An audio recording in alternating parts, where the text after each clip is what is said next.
Assalamualaikum warahmatullahi wabarakatuh. Allahumma salli ala Sayyidina Muhammad wa ala ali Sayyidina Muhammad. Subhanallah, walhamdulillah, wa la ilaha illallah, Allahu Akbar.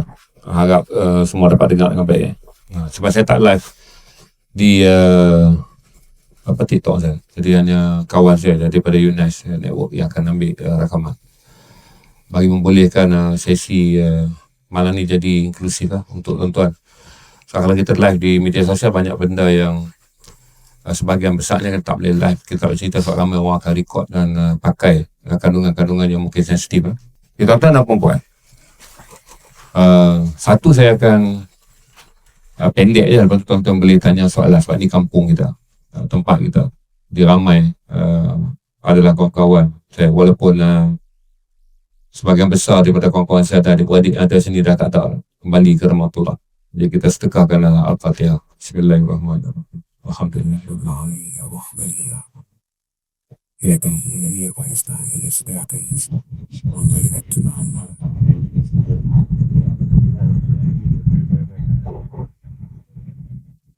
balik ni barulah saya pasal nak tengok kerusi apa semua.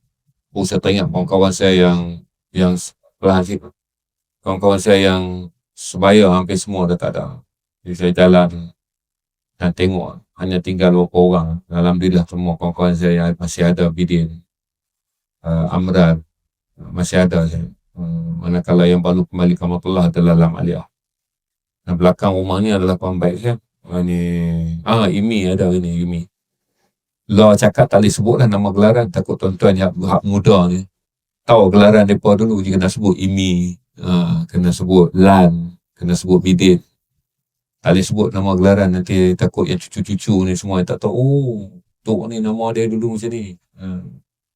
Cuma saya tunggu Amran je sampai Pak Mat. Yang lain kawan-kawan dah tak ada lah.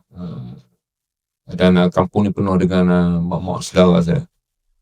Abang-abang pupu saya pun bukan saja mak saudara semua dah tak ada. Abang-abang pupu saya pun semua dah tak ada. Dekat rumah depan arwah mereka pakcik saya. Kemudian pupu saya Pak pun dua-dua dah tak ada. Kemudian ni rumah kawan baik saya, keluarga Acik pupu pindah. Semua anak-anak dia kawan saya, Ganesan, Kamala, Tayapari, Murugaya, abang dia baiknya saya, Telur C, Magendran, semua pun dah pindah, dah tak ada. Di rumah, satu-satunya rumah mak saudara saya ada, Matam saya. Kemudian ni rumah Pak Imam Surab.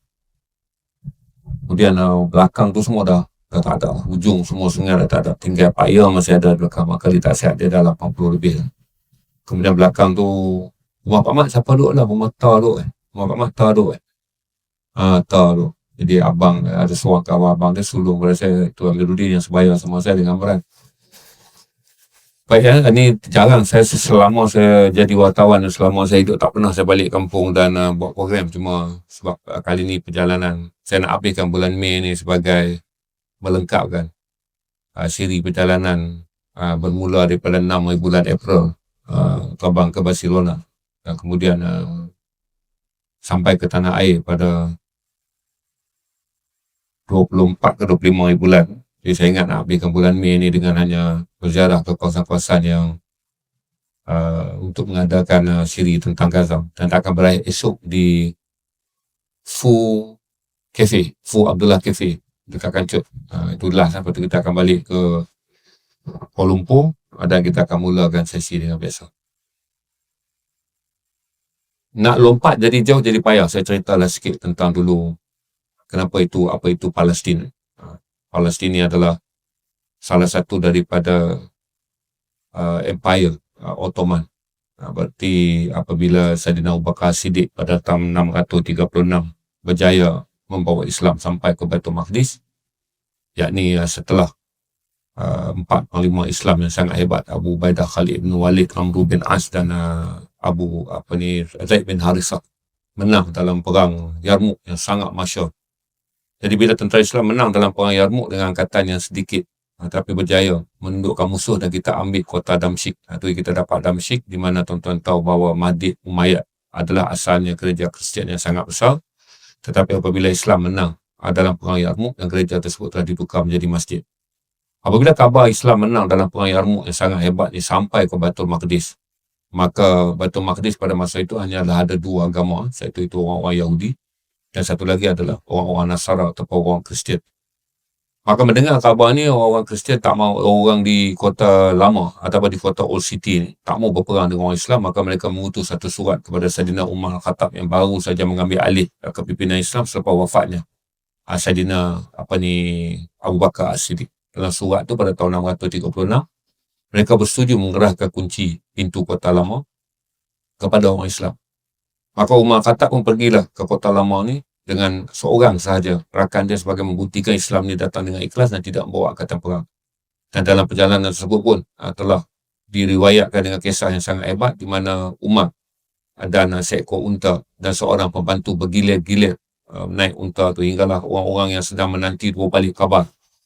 Tak pasti mana satu Umar Khattab, kerana kadang-kadang seorang itu berada di atas unta, kadang-kadang seorang yang lain berada di atas unta. Berarti Umar Khattab ni sangat menghormati pegawai yang mengiringi dia, dengan tidaklah sepanjang masa daripada perjalanan tu Umar naik unta bersendirian, melainkan bergilir-gilir. Melihat akhlak Umar Khattab ni, orang rabai Yahudi dan juga orang-orang Kristian menganggap tak salah lah mereka akan menyerahkan satu kunci untuk masuk ke pintu kota lama, kerana yang datang mengambilnya ni adalah seorang yang berakhlak sangat tinggi. Kerana dalam sepanjang intayan mereka ni, orang ni adalah orang naik unta bergilir-gilir.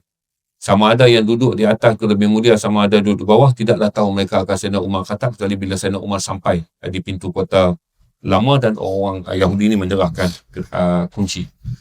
Kemudian barulah tentera Islam sampai. Dan saya jelaskan sejak itulah Baitul Maqdis dibuka pada tahun 636 Masih. Dan apabila Baitul Maqdis dibuka, satu-satunya orang yang ada pada waktu itu dan pernah mendengar cerita daripada Rasulullah SAW tentang peristiwa Isra' dan Mi'raj. Seperti waktu sampai ni, Isra' dan Mi'raj dah beberapa tahun dah berlaku. Dan Rasulullah telah wafat tahun 630. Seperti 6 tahun selepas kewafatan Rasulullah, antara saksi yang pernah mendengar peristiwa Isra' dan Mi'raj ni adalah Saidina Umar Al-Khattab. Jadi bila sampai dalam kawasan Kota Lama yang dibina oleh orang penduduk asal, iaitu orang-orang Bani Israel dan kemudian orang Kristian ni, maka nampaklah Saidina Umar akan seluruh cerita Rasulullah tu, maka dia tanda. Tempat pertama dia tanda, dia kata di sinilah Burak, di sinilah Umar menaiki sayap Jibril, Umar Nabi Muhammad SAW naik sayap Jibril dan turun di sini daripada sayap Jibril, iaitu daripada Mekah pergi ke Masjid Al-Aqsa dalam peristiwa Isra' dan Mi'raj. Jadi dia tanda itulah kiblat Masjid Al-Qiblatin. Okay, kalau tuan-tuan tengok dalam 6 masjid yang ada dalam Masjid Al-Aqsa, 2 yang berkubah. Masjid yang berkubah biru tu dipanggil Al-Qiblatin, ada yang memanggilnya sebagai Masjid Kubah Biru. Dan ada juga menyebutnya sebagai Masjid Umar Al-Khattab. Kemudian dia tanda lagi, jalan lagi sikit dia tanda. Dia kata di sinilah Rasulullah SAW melihat Burak. Itulah dibuka Masjid Burak yang hanya kita tunaikan solat sunatnya. Kalau kita pergi ke Masjid Al-Aqsa ni, saya pergi 2005-2008. Masjid ni tidaklah pintu dia dibuka 24 jam, kecuali jemaah-jemaah jauh yang datang dan berhajat, maka dibuka. Dan masjid ni kita tidak menunaikan solat waktu kecuali solat sunat. Kerana solat waktu semua ditunaikan di Masjid Al-Qiblatin ataupun Masjid Kubah Biru. Berjalan lagi dia tunjuk masjid sampailah. Tuan-tuan tengok yang sekarang Dome of the Rock, Masjid Kuning, Kubah Mas. Jadi Masjid Kubah Mas ni di dalamnya bukanlah tanah rata yang kita boleh solat ni. Melainkan di bawahnya adalah puncak batu. Jadi Dome of the Rock, dinding dia tuan-tuan nampak, masuk dalam tu 4/5 adalah puncak batu. Dibalut dengan masjid tu adalah kawasan lereng dia yang kebiasaannya. Orang-orang wanita menggunakan kawasan tersebut untuk bersolat Jumaat. Kerana orang Palestin menjadikan solat Jumaat ni adalah solat yang boleh meraihkan wanita datang. Jadi lelaki akan semayang di solat di Masjid Kubah Biru, kemudian tanah lapang yang saya kata perantara masjid-masjid yang disebut tu. Maka dalam Dome of the Rock tu lah ada lagi satu masjid kecil, masjid yang dipanggil masjid solat yang terakhir. Masjid batu, di mana yang selalu tak batu tergantung, batu nak ikut Nabi Muhammad naik, batu nak ikut Nabi Muhammad naik ke langit tu tidak. Dia adalah pintu gua, di mana dalam gua tersebut pada zaman dahulu digunakan oleh pengembala. Dan bila sampai situ, Umar pun menandakan bahawa inilah tempat Rasulullah berdiri dan kemudian bermi'raj ke Sidratul Muntaha. Dan inilah kemuliaan Masjid Al-Aqsa. Mana yang tuan-tuan tahu, barang siapa yang bersolat di Mekah, di Tanah Suci Mekah, akan mendapat 1000 pahala solat. Barang siapa yang bersolat di Tanah Suci Madinah akan mendapat 1000 pahala solat. Barang siapa yang bersolat dalam kawasan Masjid Al-Aqsa, adalah mereka yang akan mendapat 500 kali pahala solat. Masjid Aqsa ni kawasan dia tak besar, 144,000 km persegi ya. Dia tak besar, lebih kurang dalam 10 atau 12 biji padang bola ya. Dan masjid ni boleh memuatkan orang melimpah semayang. Dalam sejarah dia, kalau semayang tarawih 10 malam akhir, dia boleh menempatkan 250,000 orang. Pada tahun-tahun sebelum Islam ditindas, pada tahun-tahun sebelum perang merebak dengan begitu besar, orang Islam akan pergi pada 10 malam akhir untuk menunaikan solat, antara 180 sampai 250,000 orang. Tapi tahun ni 10 malam akhir sunyi kerana berlaku perang di Gaza, berlaku perang di Iran. Maka itulah pertama kali sejak Israel menduduki Masjid Al-Aqsa pada tahun 67, tidak dibenarkan orang Islam menunaikan solat pada 10 malam akhir, kerana satu adalah bimbang perhimpunan ini akan menimbulkan kebangkitan di kalangan orang Islam, kerana Yahudi sedang merampas tanah dengan begitu besar di tebing barat. Berarti Gaza dengan tebing barat ni macam ni lah ya. Tuan-tuan tengok ibu jari ni Gaza, duduk paling hujung dalam semenanjung Palestin. Ini tanah yang telah Israel ambil. Bermula dengan Ashkelon, tempat lahirnya Imam Al-Ghazali, Imam Al-Syafi'i. Imam kita Imam Syafi'i ini lahir di Gaza. Kampung dia nama Ashkelon, Israel ambil sekarang nama dia Ashkelon. Bermula kemudian tuan-tuan nampak Beersheba. Lepas Beersheba barulah tuan-tuan nampak Tel Aviv. Tel Aviv barulah kemudian tuan-tuan nampak Haifa. Haifa hujung sekali tuan-tuan nampak Accra. Accra dulu dalam pandai Islam ni nama Akka, panjang. Ini adalah gurun. 3 lapis ni adalah gurun pasir yang dipanggil gurun pasir Negev. Sampai kepada 2 tanah akhir tangan saya ni adalah tebing barat. Tebing barat ni adalah sebesar 365 km persegi. Saya tak tahu nak banding dengan Kedah, tapi kalau kita lihat luas Sabak Bernam, siapa yang bisa tengok peta Sabak Bernam sahaja, luas dia adalah 997 km. Penduduk Sabak Bernam 111,000 orang. Ingat 900, kita ambil 1,000 lah sebenarnya, 1,000 km. Penduduk Sabak Bernam 111,000 orang. Tapi Masjid Al-Aqsa ni 365 je kilometer.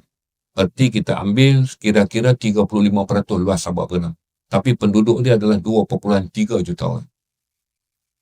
Kerana padatnya penduduk yang ada di Gaza menjadikan krisis makanan di Gaza ni berpanjangan. Sejak Israel menubuhkan negara haram tahun 1948, mereka telah pemenang perang pada tahun 47 dengan membunuh begitu ramai saudara-saudara kita di Palestin dalam satu perancangan yang diatur oleh British, terutama oleh Sir Henry Gurney.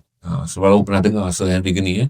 Sir Henry Gurney ni kerana jasa dia menubuhkan sebuah negara Israel haram lah, dia dinaik pangkat menjadi pesuruhjaya tinggi British di tanah Melayu. Ketika dia berada di Israel, dia yang mengatur persenjataan kepada 240,000 orang Israel dalam barek-barek yang telah dibina. Barek ni maksudnya tempatan Israel telah dipakai siap oleh British. Dalam satu agenda yang orang Islam tidak menyadari bahawa resolusi Balfour 1917 di mana Lord Balfour ni pergi melobi kepada orang-orang British. Kita telah berjaya menang dalam Perang Dunia Pertama dan jatuhlah Ottoman. Kita telah berjaya memecahkan seluruh bangsa Arab. Tapi ada satu permasalahan pada kita kalau kita tidak letakkan, kata seluruh tanah Arab ni orang Islam. Maka kalau kita tidak meletakkan sebuah negara proksi yang boleh berperang dengan orang Islam, maka adalah bahaya sekiranya empire Islam ni akan tumbuh balik. Kerana jatuhnya Ottoman adalah satu kemenangan besar kepada orang-orang kafir. Kerana Ottoman ni empire dia adalah empire 500 tahun. 1515 dan dia jatuh pada tahun 1917. Dan sebelum empire Ottoman ni, bahagian Baitul Maqdis telah pun berada dalam tangan Islam, iaitu di bawah empire yang dibina oleh Sayyidina Abu Bakar Siddiq, sampailah Kesultanan Seljuk, sampailah Ottoman naik. Jadi tuan-tuan dan puan-puan, setiap kali yang menjadi permasalahan apabila kita bercakap tentang Gaza, semua orang sedang bercakap seolah-olah kenapa kita tak bantu orang di Malaysia dan kenapa kita tak bantu orang yang lain. Soalan yang menjadi aneh bagi kita semua adalah tak ramai orang menyedari bahawa kita sedang bercakap apa saja mengenai Palestin. Tak sama seperti mana kita bercakap tentang Afghanistan. Dia tak sama seperti mana kita bercakap tentang Yaman. Dia tak sama seperti mana kita bercakap tentang Somalia. Dia tak sama seperti mana kita bercakap tentang Libya. Ini adalah negara yang berlaku pertumpahan darah di kalangan orang Islam yang berbeza pandangan. Afghanistan pada satu masa adalah tanah yang pernah dijajah oleh Soviet Komunis dan pada satu kemudian dijajah oleh Amerika Syarikat sebelum dibebaskan pada Ogos 2022. Menjadikan ramai orang tidak memiliki sebarang bentuk perasaan ke atas Palestin kerana kita jarang memahami bahawa perjuangan memerdekakan Palestin adalah membebaskan Masjid Al-Aqsa, tanah suci kita. Dan ramai orang tak pernah mendapat gambaran bagaimana terkepungnya Masjid Al-Aqsa ni. Hinggalah setiap orang Islam yang nak masuk bersolat dalam Masjid Al-Aqsa perlu mendapat kebenaran Israel. Berarti kalau tuan-tuan nak pergi Masjid Al-Aqsa ni, tuan-tuan tak boleh pergi dengan menggunakan pasport Malaysia. Tuan-tuan kena pergi dengan memohon visa khas daripada kerajaan Jordan, kerana kerajaan Jordan pada 1994 telah menandatangani satu perjanjian dengan Israel, maka kita kena masuk dengan menggunakan pasport Jordan. Dengan menggunakan visa khas Jordan, lapik dengan pasport Malaysia, dia cop di atas kertas pasport Jordan. Tuan-tuan dan puan-puan, satu perkara yang tuan-tuan mesti faham, sumut ini hanyalah jari kelingkingnya. Daripada seluruh tapak tangan, seluruh tapak kaki, seluruh badan, seluruh fikiran, yang mana orang Islam kena bagi kepada Masjid Al-Aqsa. Sebab dia tak sama kalau kita pergi menyelesaikan masalah perang saudara. Banyak negara-negara yang ada krisis perang saudara ni dapat kita selesaikan. Tapi dalam kes Palestin, dia bukanlah masalah politik tempatan. Dia adalah pendudukan daripada sebuah negara haram, entiti haram Israel, yang menjajah tanah orang Islam dalam satu hal, dipanggil sebagai perundangan antarabangsa. Dan kemudian menjajah tanah Masjid Al-Aqsa yang mencabar kesanggupan kita untuk beriman dalam melindungi Masjid Al-Aqsa sesuai dengan tuan-tuan yang selalu baca surah Al-Isra. Disebut ayat ini. Israel selalu mengatakan bahawa tapak yang betul-betul Masjid Al-Aqsa itu disebut sebagai Temple of Solomon, ataupun mereka menyebut Haikal Sulaiman. Mereka menghujahkan bahawa Haikal Sulaiman ni disebut 593 kali dalam kitab Yahudi. Sedangkan disebut satu je dalam Al-Quran. Itu dalam surah Al-Isra. Maka orang Israel juga mempunyai pendirian untuk mengambil tanah ini.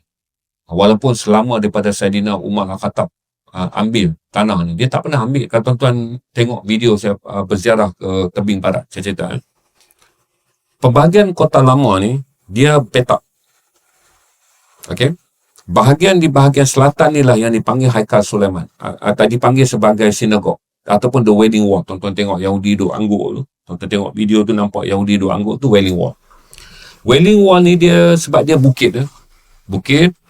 Ketika Rasulullah Isra' dan Mi'raj, semua peristiwa tu jatuh di atas puncak bukit tu. Manakala sinagog Yahudi berada di kaki bukit.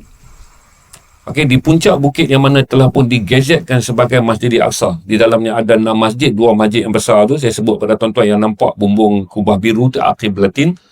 Kemudian kubah kuning tu Dome of the Rock. Di bawah Masjid Al-Qiblatin itulah orang Kristian mengatakan itulah masjid, itulah kuil pertama yang dibina oleh Nabi Sulaiman. Yang kita baca kisah Nabi Sulaiman membina hinggalah jin-jin yang berkhadam kepada, yang melaksanakan kerja ni tak sedar Nabi Sulaiman alaihissalam telah pun wafat. Di bawah itulah dinamakan Masjid Malik bin Marwan, kerana ada seorang khalifah Islam yang sangat masyhur. Khalifah Islam ni bila dia tengok masjid ni telah pun digunakan dalam tempoh waktu 88 tahun orang Kristian pernah jajah dalam perang salib ni, telah dijadikan sebagai ladang ternakan. Jadi bila Islam ambil alih balik selepas zaman Saladin, dia masyhur dibinakan Masjid Malik bin Marwan. Yang menjadi masalah adalah setiap kali bila kita cerita tentang Palestin, rumit untuk kita jelaskan tentang Masjid Al-Aqsa. Sebab tu bila dia ada 2 permasalahan yang paling besar. Kerana mencintai Palestin ni banyak digerakkan oleh NGO. Bila NGO gerakkan, salah satu benda yang mereka boleh ceritakan kepada tuan-tuan adalah orang-orang Palestin yang dijajah. Mereka boleh cerita tuan-tuan pada orang Palestin yang berada dalam kelaparan. Dan mereka boleh cerita pada tuan-tuan ini adalah kekejaman rejim Zionis. Dan menjadi masalah yang paling besar adalah para ulama kita. Para ustaz kita, para da'i dan pendakwah kita tidak pernah menjadikan perbincangan mengenai kedudukan Al-Aqsa dan pegangan orang Islam dalam Al-Aqsa. Tidak pernah menjadi. Kita pergi hukum halal haram, dosa pahala, dan kita akan diminta bercakap pada perkara yang sama. Kerana bercerita tentang tanggungjawab Al-Aqsa akan menjadi berat pada semua orang, kerana kita terpaksa berfikir tentang satu perkara itu, apa yang kita nak fatwakan kepada orang Islam yang ada di Malaysia, ataupun fatwa itu telah ada dan kita nak memperkasakan fatwa tersebut supaya semua orang pegang. Kerana Masjid Al-Aqsa ni adalah kunci. Kalaulah kita bercakap tentang Palestin, tuan-tuan akan mempunyai perasaan bahawa ini mungkin hanyalah krisis kemanusiaan. Kalau kita bercakap tentang Gaza perang, tuan-tuan mengatakan ini adalah krisis kemanusiaan di mana kita masa marah kerana orang kafir telah bertindak zalim, telah mengambil tanah orang Islam. Berarti perjuangan kita adalah untuk menghalau orang-orang Israel yang telah membina negara haram di atas tanah milik Palestin. Tapi agak rumit kerana orang tak cerita lebih daripada itu, iaitu kedudukan Masjid Al-Aqsa. Yang mana ini adalah tanah suci orang Islam. Sebab tu saya bagi tahu pada tuan-tuan, barang siapa yang pernah pergi umrah, barang siapa yang pernah pergi berziarah ni, tuan-tuan hanya akan berfikir tentang selepas Mekah dan Madinah, tuan-tuan nak pergi mana. Ramai orang mengatakan pergilah ke Istanbul. Kerana ini adalah kota yang telah dibuka oleh Muhammad Al-Fatih. Atau orang kata pergilah singgah di Uzbek. Daripada Tashkent, kita naik kenderaan, kita akan pergi ke Samarkand. Dan kita akan melawat makam Imam Bukhari. Atau daripada di makam Imam Bukhari, naik lagi kenderaan 3-4 jam, kita akan sampai di Tirmiz. Dapatlah kita berziarah ke makam Imam Tirmizi. Ini semua imam-imam hadis yang sangat besar. Kenapa perbincangan ini berlaku? Kerana orang menolak perbincangan yang telah sahih, di mana disebut sebaik-baik tempat untuk kamu pergi selepas Mekah dan Madinah adalah Masjid Al-Aqsa. Menjadi rumit kepada kita semua untuk mencintai Palestin, kerana kita menganggap Palestin adalah krisis satu. Sama ada tuan-tuan nak berpegang pada krisis ini adalah wilayah Islam yang dijajah oleh orang kafir, ataupun dua, tuan-tuan nak berpegang pada krisis kemanusiaan, ini adalah bangsa yang dizalimi oleh bangsa yang lain. Jarang bila kita bercakap tentang Palestin, kita menekankan bahawa kita sedang membebaskan tanah Islam yang di dalamnya ada masjid yang sangat suci, yang dipanggil yang ketiga paling suci bagi kita semua, itu Masjid Al-Aqsa. Jadi apabila saya datang dan jumpa tuan-tuan, saya nak bagi tahu, kata bila kita tengok isu Palestin, terutama sekarang, kerana satu media Islam ni tak besar. Seperti sekalipun rakan-rakan kita daripada barat dia menyokong Palestin, mereka hanya akan bercakap mengenai Gaza yang telah ditindas dan sedang mengalami kebuluran. Jadi oleh kerana media Islam ni tak besar, kita akan memetik semula media yang datang daripada barat, terutama Reuters, REUTRS, ini media Perancis, DW daripada Jerman. Kita akan petik daripada kenyataan RT daripada Turki, atau media-media lain, AFP dan segala macam. Dan media-media ni dia tak dapat melihat Masjid Al-Aqsa kerana mereka tidak beriman dengan Al-Quran. Jadi menjadikan setiap kali kita baca sebuah berita, dan bertahun-tahun kita baca berita ni ditulis oleh orang-orang barat yang kasihankan kepada orang Palestin, yang menentang kezaliman orang Israel dalam perspektif kemanusiaan. Agak rumit kerana tak siapa pun kemudiannya merasakan pergi berjihad atau pergi melakukan sesuatu untuk Palestin ada kaitannya dengan Masjid Al-Aqsa. Ini adalah konflik yang paling besar yang kita alami apabila memuncaknya kesedaran orang kita tentang perjuangan untuk membebaskan Gaza. Kita akan menghadapi dengan suara-suara pertentangan kerana ramai orang tidak menyedari. Sekiranya Salahuddin Al-Ayyubi, saya cerita pada tuan-tuan, Masjid Al-Aqsa ni bukan sekali ni dijajah. Masjid Al-Aqsa ni pernah sekali dulu telah dijajah, iaitu apabila Raja Byzantine, seorang Raja Kristian Ortodok, dan dia melihat kekuatan Islam ni dah sampai ke Baitul Maqdis. Tak lama lagi Islam akan sampai ke Byzantine Timur. Cuma Byzantine Timur ni adalah kerajaan Kristian yang lemah kerana mereka adalah Kristian Ortodok. Dan orang-orang Kristian Ortodok telah berperang, telah berjihad dan berbunuh sama sendiri dengan orang Kristian Protestan, orang Kristian Katolik yang ada di Eropah. Dan majoriti yang kuat adalah Empire Kristian Katolik. Kerana Kristian Katolik ni empire dia merangkumi. Satu adalah Katolik daripada Itali, Katolik daripada Perancis, Katolik daripada Sepanyol, dan Katolik daripada Belgium. Manakala England bukanlah Katolik, kerana mereka adalah Protestan. Jadi dalam perang ni, menjadikan akhirnya tentera Islam ni kalah. Jadi selepas 463 tahun, daripada Saidina Umar Al-Khattab buka Baitul Maqdis ni, 463 tahun jatuhlah Islam di Baitul Maqdis. Dalam 88 tahun, orang Kristian perintah di situ. Dan dalam 88 tahun ni, tak ada satu pun serangan pernah dibuat sama ada daripada Empire Islam yang berpengkalan di utara Afrika. Saya merujuk pada empire-empire yang ada daripada tanah Mesir. Sebab dulu ni disebut utara Afrika. Kerana Islam ni bukanlah sebuah negara. Islam dulu adalah sebuah wilayah umat. Jadi negara-negara Islam ni terbentuk hanyalah selepas tahun 20-an, 40-an. Barulah terbentuk negara Islam. Berarti dulu daripada zaman Rasulullah, Islam berkembang ni, wilayah Islam ni besar. Sebab tu dipanggil Ottoman. Kerana dipinta oleh orang Osmania sebelum jatuh. Kemudian barulah pecah jadi negeri-negeri. Kerana nation state, istilah di mana dipanggil kerajaan berasaskan negara bangsa bagi memenuhi apa yang menjadi piagam PBB selepas Perang Dunia Kedua. Jadi lepas Perang Dunia Kedua ni orang berperang, nak berhentikan perang macam mana? Maka satu sidang di PBB telah dibuat. Negara-negara yang akan dibentuk ni kenalah mengikut corak pembentukan negara-negara yang ada di Eropah. Sebab Eropah ni negara dah ada bentuk lama. Dia ada United Kingdom, dia ada British, dia ada Perancis, dia ada Jerman, dia ada Itali, kemudian dia ada bangsa-bangsa yang lain. Oleh kerana Eropah dah lama dan walaupun mereka ada Kristian, mereka tak pernah membentuk satu empire Kristian. Agama berkembang tetapi wilayah-wilayah negara ni wujud berdasarkan bangsa dia. Maka bila jatuh saja dan bila melihat perkembangan ini, Barat menjadi takut. Kalau dia tak pecahkan Islam ni, berarti dia nak tinggalkan tanah Ottoman ni sebagai satu negara. Maka Islam akan menjadi kuat. Kerana wilayahnya yang besar, umatnya yang ramai. Sedangkan telah diambil masa 500 tahun lebih untuk menjatuhkan Ottoman dalam siri peperangan yang diatur oleh orang Barat. Saya balik pada cerita Saladin ni, apabila sampai saja tahun Islam jatuh 1099, tak pernah pun siapa berperang untuk memerdekakan Masjid Al-Aqsa. Tuan-tuan dan perempuan, sampailah bila Saladin ni lahir, dia lahir di Tikrit, wilayah dia sekarang ni Iraq, dan dia adalah orang Kurdish, orang pergunungan. Jadi orang Kurdish yang mana kemudian dia dibawa ke Damsyik, kerana Damsyik ni orang-orang Kurdish Ayubiah sedang membina salah pun memiliki satu empire. Maka bila dia kecil, dia dilatih bersenjata, dilatih memanah, dilatih berperang, semua sampailah ketika dia dilantik menjadi ketua angkatan perang orang-orang Empire Ayubiah pada tahun 1173. Dia membawa 10,000 angkatan perang Islam masuk dan untuk memerdekakan Masjid Al-Aqsa dia gagal. Cuma bila dia balik, Allah mudahkan. Kamu nak sangat memerdekakan Masjid Al-Aqsa sebagai panglima perang, kamu tak menang, balik dilantiknya dia menjadi sultan. Pintu laluan yang Allah buka pada dia. 1174 dia jadi sultan, dia perang lagi. Sebab perang salib ataupun perang jihad Islam dalam mendapatkan Masjid Al-Aqsa dalam tempoh 88 tahun tu ada 8 peperangan. Bila sampai saja dia balik daripada perang tahun 1174, dia kalah lagi. Allah mudahkan lagi pula. Kerana pada waktu tersebut, Empire Ayubiah ni hanya berada di Damsyik. Saya rujuk pada Syria.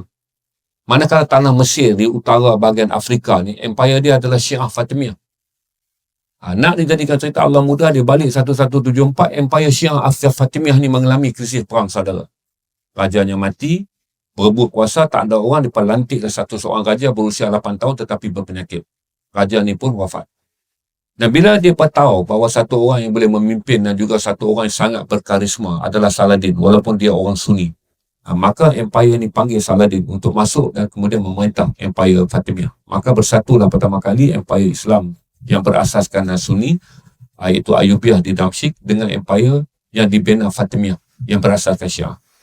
Jadi Saladin ambil 10 tahun untuk mengukuhkan Islam dengan memindahkan daripada Syiah Fatimiyah ni kepada Sunni, dengan melantik mufti, melantik governor, melantik pembesar apa semua, dan membina Baitul Mal dan ditakbir sebagai wilayah orang-orang Sunni. Maka itulah bermula sejarah Mesir yang asalnya adalah Syiah kepada Mesir yang sekarang adalah Sunni.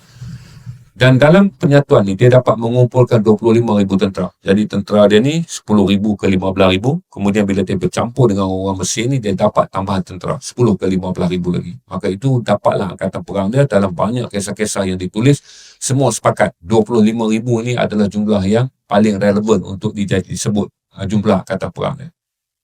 Maka Saladin ni lancarkanlah serangan.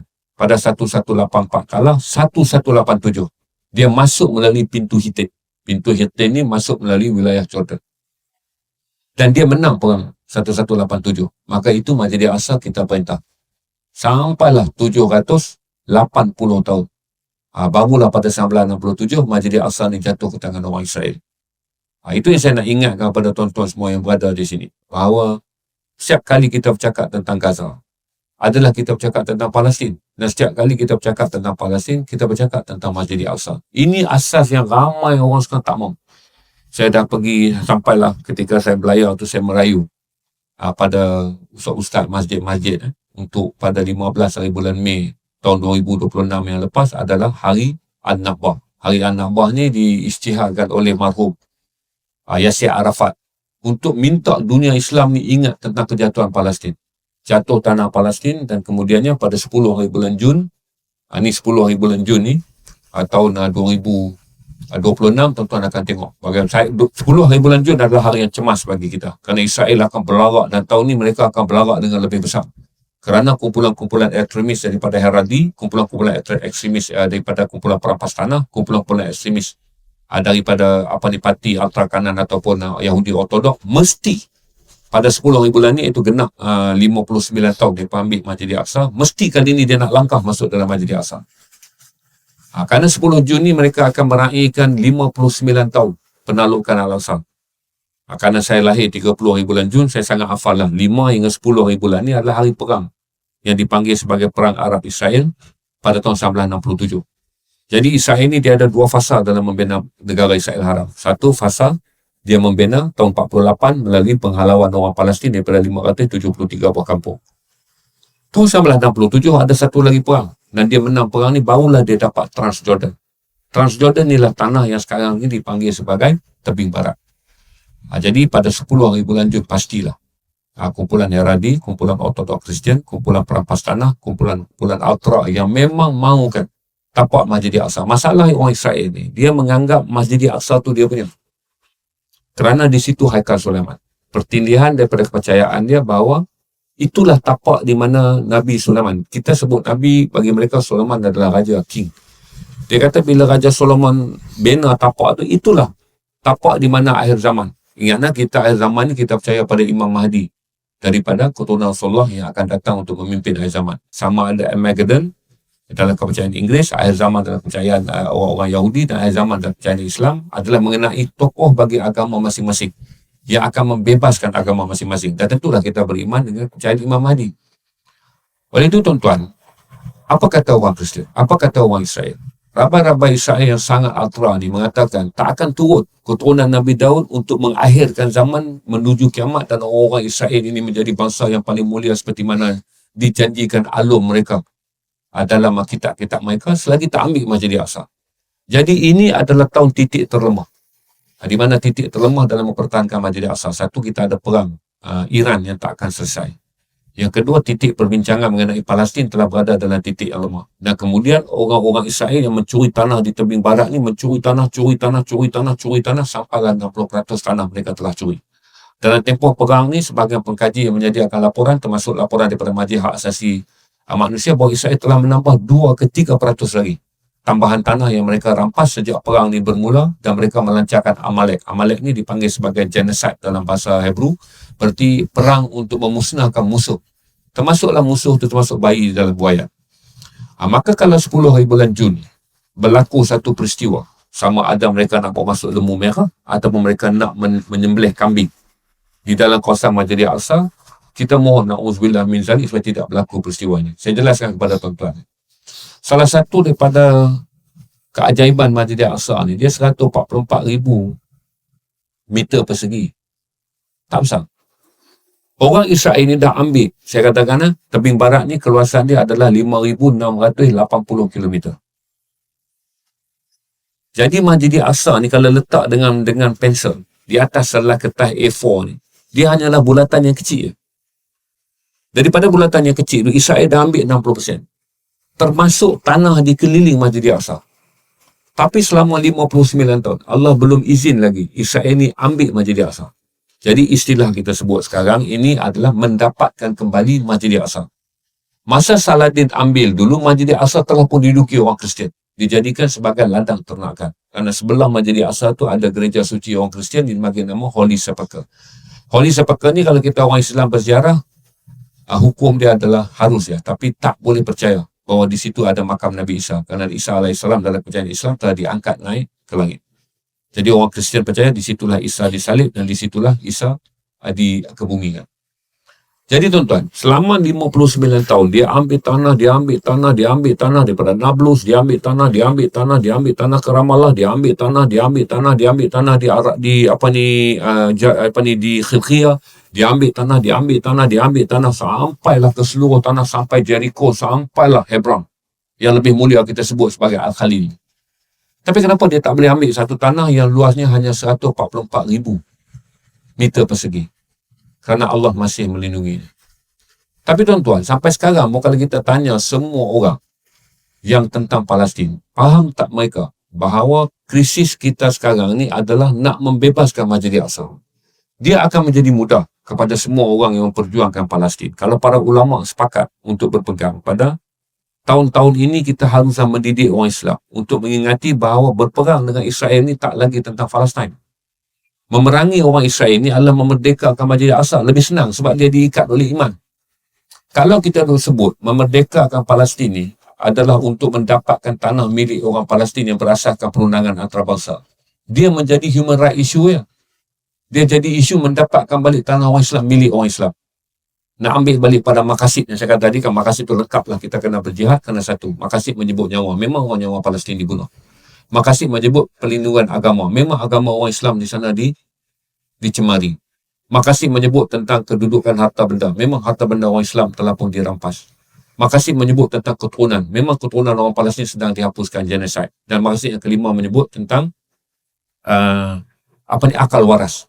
Memang apabila orang Islam ditindas, diseksa, maka gangguan kepada akal waras orang Islam berlaku. Tapi maqasid ni nak bawa cerita dia jadi payah. Yang lebih mudah adalah membawa cerita bahawa kedudukan Majlis Aqsa ni, yang kita beriman dengan Al-Quran, taklah beriman dengan seluruh isi Al-Quran. Oleh kerana orang-orang macam saya ni, yang tidak mempunyai pengetahuan ilmu agama yang luas, kami bawa perjuangan tentang Palestin, maka semua orang menganggap kata dia hanyalah memerdekakan sebuah wilayah yang diduduki oleh orang bukan Islam. Tapi kalau para ulama menekankan bahawa tanggungjawab orang Islam untuk mendapatkan kembali Masjid Aqsa, kerana itu adalah tempat suci kita, dia akan jadi berbeza. Itu jadi masalah kalau tuan-tuan dengar lagu Hetifah. Hetifah ni adalah lagu kebangsaan Israel pada 2014. Israel ubah dengan memilih lagu Hetifah, sebab dalam lagu Hetifah ni dia menyebut akan mendapatkan Jerusalem. Dengar ayat yang last dalam bahasa Hebrew, tuan-tuan dengar Jerusalem. Berarti mendapatkan seluruh tanah Israel dan mendapatkan Jerusalem. Lagu ni dijadikan lagu kebangsaan Israel yang baru untuk menyedarkan rakyat Israel. Perjuangan dia belum selesai lagi, dia tak dapat Jerusalem. Dapat Jerusalem berarti di dalamnya adalah Masjid Aqsa. Sebab Jerusalem ni adalah bandar Baitul Maqdis. Dalam bahasa Israel disebut Jerusalem. Jadi imbangan orang Israel dalam keinginan untuk ambil Masjid Aqsa ataupun mengambil tanah Baitul Maqdis ini telah dijadikan lagu kebangsaan. Manakala imbangan orang Islam untuk melindungi Masjid Aqsa yang ada dalam Baitul Maqdis ni, tak ada siapa nak syarahkan. Itu menjadikan konflik, semua orang berani mencela, semua orang berani mengkritik, dan semua orang berani memperlekehkan usaha tentang Palestin. Dia ingat usaha ni sama macam Selatan Thailand. Dia ingat usaha ni sama macam membentuk wilayah Islam di Selatan Filipina. Dan dia ingat usaha ni sama seperti mana dulu kita nak membentuk Bosnia Herzegovina, dan sama seperti mana kita nak membentuk Kosovo. Dia tak sama. Jadi oleh kerana perbincangan mengenai agama dalam kuliah subuh sampailah kuliah maghrib, ataupun siri-siri perbincangan yang ada di televisyen, kita hanya diberi perbincangan mengenai bagaimana untuk ke syurga dalam memahami mana satu yang haram, mana satu yang halal, mana satu dosa, mana satu pahala. Akan menjadi mudah untuk kita faham kerana kita semua dalam perjuangan membebaskan tanah suci. Maka kita kata, mendapatkan kembali Gaza adalah pintu masuk, sama seperti mana Saladin mendapatkan pintu masuk pada tahun 1187, iaitu melalui perang Hittin. Dia menang Hittin ni jarak nak pergi ke Masjid Aqsa dalam kiraan model 40 km. Dia bebaskanlah Masjid Aqsa. Itu yang saya jelaskan kepada tuan-tuan. Konflik yang paling besar adalah ketidakseimbangan dalam perbincangan mengenai Palestin, kerana suara-suara mengenai Palestin ini banyak oleh suara aktivis. Banyak dibawa oleh suara mereka yang mencintai Palestin dalam aspek ini adalah tanah orang Islam. Manakala perbincangan di kalangan para ulama mengenai kedudukan Masjid Aqsa hampir disenyapkan.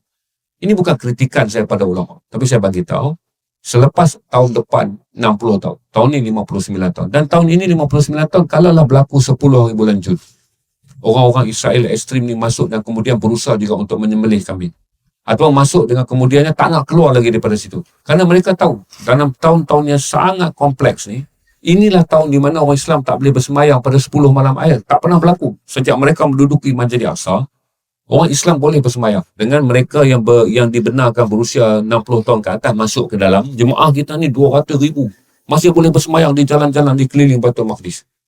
Di mana ini adalah kawasan B yang diduduki oleh Israel, tetapi didiami oleh orang Islam. Diperintah oleh Israel tetapi didiami oleh orang Islam.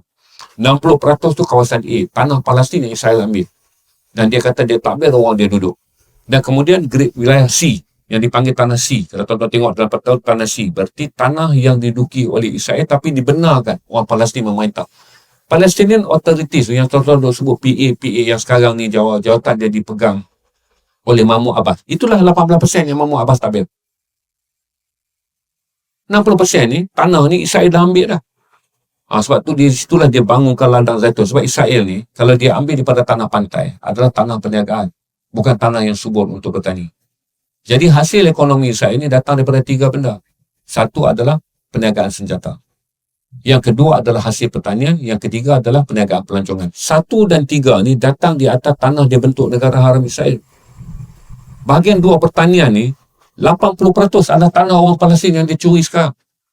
Di mana kebun-kebun sawit yang makmur yang ada di Nablus, kebun-kebun sawit yang makmur, yang berada daripada daripada kita masuk pintu Jordan ni, kita jumpa sedikit padang pasir, Jericho dan juga Hebron atau kita sebut Al-Khalil. Di sini adalah ladang-ladang kurma yang masyhur. Kurma Majdul, Makjul. Kurma Makjul yang saudara makan tu tak ada hasil di tempat lain. Melainkan tuaian yang paling cantik datang daripada tanah orang Palestin yang ada di Jericho. Orang Israel ambil. Sebab tu bila tuan-tuan nak makan kurma tu, tuan-tuan kena berjaga-jaga. Memang kurma itu datang daripada tanah tersebut. Tapi dia usah hasil daripada rampasan orang Israel dan tanah itu tanah Israel. Dia digezet sebagai tanah, tuan-tuan beli. Maka itu dah menjadi cabaran yang paling besar setiap kali mana-mana tempat saya pergi. Adalah untuk mengingatkan orang Islam. Barang siapa pergi untuk Palestin ni, pergi untuk Gaza, perkara nombor 3. Pergi untuk Gaza demi apa? Untuk Palestin. Perkara nombor 2 lagi. Masih lagi tidak penting. Tapi pergi adalah untuk Masjid Al-Aqsa. Kalaulah selepas 10 hari bulan, pada 10 hari bulan ni Israel akan meraihkan hari Yom Kippur. Kita akan bersedih di bawah hari berakhirnya perang Ramadan. Ini perang yang berlaku pada 6 hari bulan Oktober tahun 1973 dan dia berakhir pada 25 hari bulan. Dia berlaku pada 6 hari bulan Oktober dan dia berakhir pada 25 hari bulan Oktober tahun 1973. Jadi Israel ni dia akan raihkan perang ni dengan menaikkan lagi signboard dia. Tahun ke tahun dia naik signboard dia di pintu kota besar tu. Tanda tahun-tahun dia menduduki Masjid Al-Aqsa. Tahun 2008 saya pergi, dia naikkan signboard 40 tahun. Kerana genap tahun 2007 40 tahun. Dia tak pernah buang signboard tu. Dia tukar tahun ke tahun, tahun ke tahun. Kalaulah tahun ini dengan keadaan di mana titik lemah. Titik lemah ni maksudnya dunia sedang memberi perhatian kepada krisis di Selat Hormuz. Di mana krisis minyak di Iran ya? Dan dunia sedang memberi perhatian kepada perang di selatan Lebanon. Kenapa Israel mengatur semua perkara ini? Kerana supaya hal-hal yang berkaitan dengan Palestin ini diabaikan. Kerana Palestin ini berada di pipi mereka. Okey? Lebanon berada di bawah dagu mereka. Manakala Iran ni jauh, berada di luar jangkauan mereka. Tapi mereka masih menganggap Iran ni sebuah negara bahaya.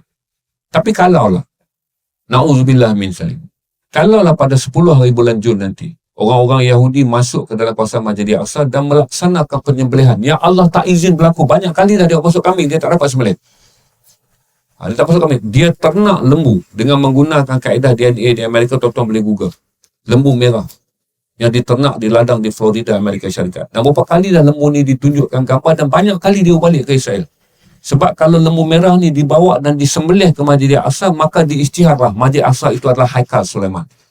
Haikal Sulaiman ni adalah tapak di mana yang saya sebut tadi ni. Kenapa Israel nak Masjid Al-Aqsa? Sebab dia kata di atas tapak Masjid Al-Aqsa itulah hendaklah dibangunkan tandu. Tandu ni seperti pengusung. Tengok tapak Haikal Sulaiman tu. Dia berbentuk seperti kubah 4 segi, dia ada tandu. Bahawa di situ barulah turun dia punya the last Messiah. Mereka percaya Messiah mereka daripada keturunan Nabi Daud. Yang mereka akan baiklah di atas tapak Masjid Al-Aqsa. Yang bagi mereka itu adalah Temple of Solomon. Ini bahagian yang ramai orang tak ambil berat dengan menganggap bahawa Israel mengepungnya semata-mata kerana dia telah menawan tanah tebing barat. Bagi Israel yang mengepung dari segi ketenteraan, dia adalah pendudukan. Tapi bagi orang-orang Yahudi, Israel ni dia menubuhkan tentera untuk menegakkan apa? Untuk menegakkan sebuah negara Yahudi. Sebuah negara Yahudi ni apa? Negara yang mestilah berpegang pada prinsip orang-orang Yahudi. Iaitu orang-orang Yahudi, orang nakkan tanah Masjid Al-Aqsa. Maka yang menjadi kebimbangan kita, semakin banyak kita menjadikan perbincangan mengenai Palestin ni sebagai sensasi. Orang ni beranilah, orang ni penakutlah, orang ni ter-Palestin, orang ni tak ter-Palestin.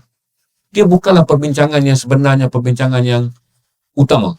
Perbincangan yang utama adalah kita nak para ulama kita ni sekarang masuk campur dan menyatakan pendirian mereka tentang Masjid Al-Aqsa. Kita tak minta dia tanya pendirian dia tentang Gaza. Tak payah para ulama kita bercakap tentang Palestin. Para ulama kita sebut dulu dengan berani. Apakah hukumnya bagi orang Islam yang ada sekarang mengenai Masjid Al-Aqsa? Kalau para ulama sepakat mengatakan, senanglah, kita pun tak menanggung apa sebab ulama kita kata. Para ulama sepakat mengatakan menggunakan dalil yang sama. Berarti waktu kita pergi nak selamatkan Gaza, dia kata, kalau membahayakan diri, kalau kemudian dipintas Israel, ini menjadi hukum dia haram. Baik. Kalaulah Masjid Al-Aqsa Yang tadi saya sebut Gaza, jangan baca dalam berdua berbeza. Gaza adalah Palestin, Palestin adalah Masjid Al-Aqsa. Senang, keterangkuman dia adalah mudah. Kerana Israel menakluk Gaza, Israel menakluk tebing barat, Israel menakluk Palestin, Israel menakluk Masjid Al-Aqsa. Hujah kita tak boleh berpindah. Mesti stabil. Dan kalau para ulama mengatakan nak pergi bebaskan Masjid Al-Aqsa ni, akan ada mati. Dan pergi dalam keadaan kita ada sekarang ni, kita akan kalah. Sebab hujah-hujah dunia, kerana Israel ini kuat, Palestin dah berjuang 60 tahun di Masjid Al-Aqsa, Palestin dah berjuang 80 tahun di tanah Gaza. Dan dalam tempoh ini tak pernah kita menang. Termasuk kita pernah bersatu dalam perang tahun 1973. Di mana Libya bergabung dengan Mesir, serang daripada Semenanjung Sinai. Pada hari yang sama, dalam perang yang saya kata, Israel raikan sebagai hari kemuliaan mereka, Yom Kippur. Kita mengenalnya sebagai hari kesedihan kalahnya perang Ramadan. Kemudian orang-orang Palestin dan orang-orang Islam daripada Lebanon masuk daripada Bekaa Valley. Manakala orang-orang Jordan yang sedikit dibantu oleh orang Iraq yang sangat banyak dan dibantu oleh orang Saudi. Dan Syria masuk daripada Bukit Golan, manakala orang Jordan dibantu oleh orang Iraq dan dibantu oleh orang Syria dan beberapa harta kebal yang diberikan oleh orang Kuwait tahun 1973, kita kalah. Dan kalah tu bukan saja tak dapat ambil kawasan Palestin. Negara-negara Islam yang terlibat menolong Palestin kehilangan tanah dia. Kerana Israel datang, dia ambil tanah. Kamu niat nak ambil tanah Palestin untuk kamu bebaskan, aku ambil tanah kamu. Maka sekarang, kalau kita kata Masjid Al-Aqsa ni Israel ambil, maka apa dalil kita nak kata? Barang siapa nak pergi merdekakan Masjid Al-Aqsa, jadi apa? Oh, kalau tak menang perang, kalau kalah, kalau apa, Masjid Al-Aqsa ni lepas kalah.